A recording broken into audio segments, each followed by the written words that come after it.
حضرت صلی اللہ علیہ وآلہ وسلم پر وحی کا ابتدائی دور اچھے سچے پاکیزہ خوابوں سے شروع ہوا۔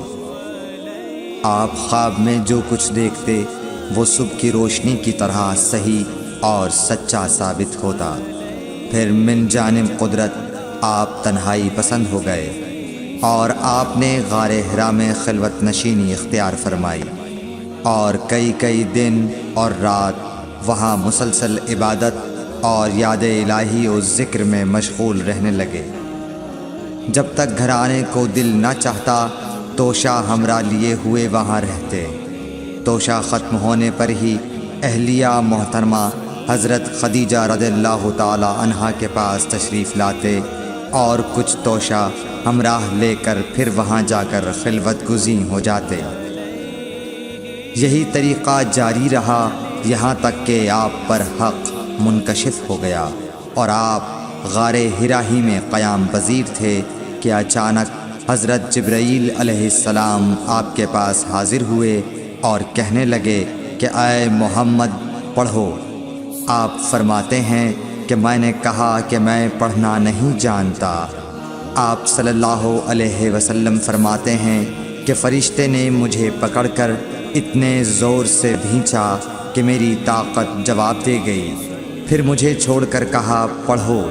میں نے پھر وہی جواب دیا کہ میں پڑھا ہوا نہیں ہوں۔ اس فرشتے نے مجھ کو نہایت ہی زور سے بھینچا کہ مجھ کو سخت تکلیف محسوس ہوئی۔ پھر اس نے کہا کہ پڑھ۔ میں نے کہا میں پڑھا ہوا نہیں ہوں۔ فرشتے نے تیسری بار مجھ کو پکڑا اور تیسری مرتبہ پھر مجھ کو بھینچا۔ پھر مجھے چھوڑ دیا اور کہنے لگا کہ پڑھو اپنے رب کے نام کی مدد سے جس نے پیدا کیا اور انسان کو خون کی پھٹکی سے بنایا۔ پڑھو اور آپ کا رب بہت ہی مہربانیاں کرنے والا ہے۔ بس یہی آیتیں آپ حضرت جبرائیل علیہ السلام سے سن کر اس حال میں غار حرا سے واپس ہوئے کہ آپ کا دل اس انوکھے واقعے سے کانپ رہا تھا۔ آپ حضرت خدیجہ کے ہاں تشریف لائے اور فرمایا کہ مجھے کمبل اوڑھا دو، مجھے کمبل اوڑھا دو۔ لوگوں نے آپ کو کمبل اوڑھا دیا۔ جب آپ کا ڈر جاتا رہا تو آپ نے اپنی زوجہ محترمہ حضرت خدیجہ رضی اللہ تعالی عنہا کو تفصیل کے ساتھ یہ واقعہ سنایا اور فرمانے لگے کہ مجھ کو اب اپنی جان کا خوف ہو گیا ہے۔ آپ کی اہلیہ محترمہ حضرت خدیجہ رضی اللہ تعالی عنہا نے آپ کی ڈھارس بندھائی اور کہا کہ آپ کا خیال صحیح نہیں ہے۔ اللہ کی قسم آپ کو اللہ کبھی رسوا نہیں کرے گا۔ آپ تو اخلاق فاضلہ کے مالک ہیں۔ آپ تو کنبہ پرور ہیں، بے کسوں کا بوجھ اپنے سر پر رکھتے ہیں، مفلسوں کے لیے آپ کماتے ہیں، مہمان نوازی میں آپ بے مثال ہیں اور مشکل وقت میں آپ امر حق کا ساتھ دیتے ہیں۔ ایسے اوصاف حسنہ والا انسان یوں بے وقت ذلت و خواری کی موت نہیں پا سکتا۔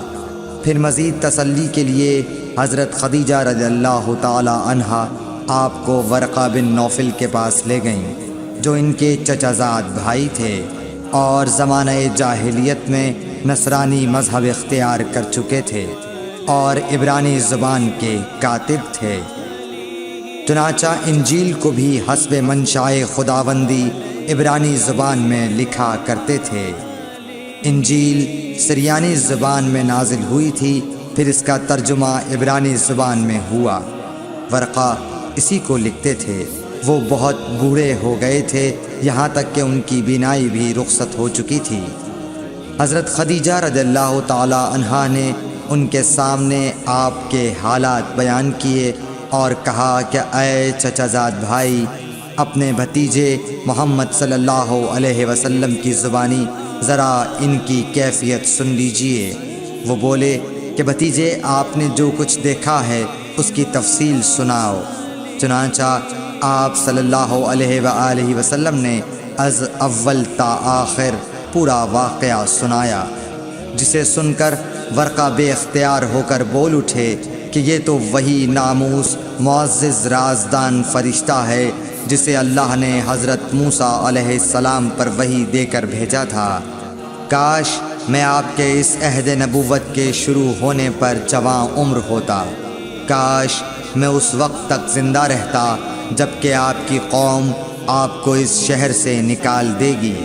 رسول کریم صلی اللہ علیہ وآلہ وسلم نے یہ سن کر تعجب سے پوچھا کہ کیا وہ لوگ مجھ کو نکال دیں گے، حالانکہ میں تو ان میں صادق و امین و مقبول ہوں؟ ورقہ بولا، ہاں یہ سب کچھ سچ ہے، مگر جو شخص بھی آپ کی طرح امر حق لے کر آیا لوگ اس کے دشمن ہی ہو گئے ہیں۔ اگر مجھے آپ کی نبوت کا وہ زمانہ مل جائے تو میں آپ کی پوری مدد کروں گا۔ مگر ورقہ کچھ دنوں کے بعد انتقال کر گئے، پھر کچھ عرصے تک وحی کی آمد موقوف رہی۔ صحیح بخاری حدیث نمبر 3۔